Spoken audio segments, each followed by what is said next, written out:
Ramai orang ingat kan, kalau nak berjaya dalam bisnes perfume ni, kena cari perfume yang paling wangi, kena ada beratus-ratus pilihan baru, kena jual harga paling murah. Saya pun dulu fikir macam tu juga.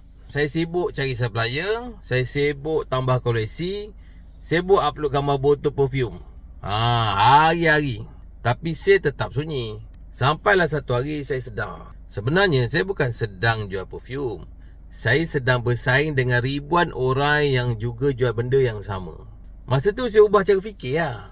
Saya kena berhenti jual perfume. Sebaliknya, saya kena mula jual peluang untuk tambah pendapatan. Saya jual keyakinan. Saya jual image. Saya jual hadiah kepada orang tersayang. Saya jual penyelesaian kepada mereka yang mula berniaga dengan modal kecil. Barulah saya sedar, orang tak bangun pagi sambil fikir, hari ni aku nak beli perfume apa Tapi mereka bangun pagi dengan pelbagai masalah. Nak cari duit lebih, nak nampak lebih kemas, nak bagi hadiah, nak bina bisnes. Perfume ni sebenarnya hanyalah alat yang mereka beli sebenarnya untuk menyelesaikan kepada masalah mereka.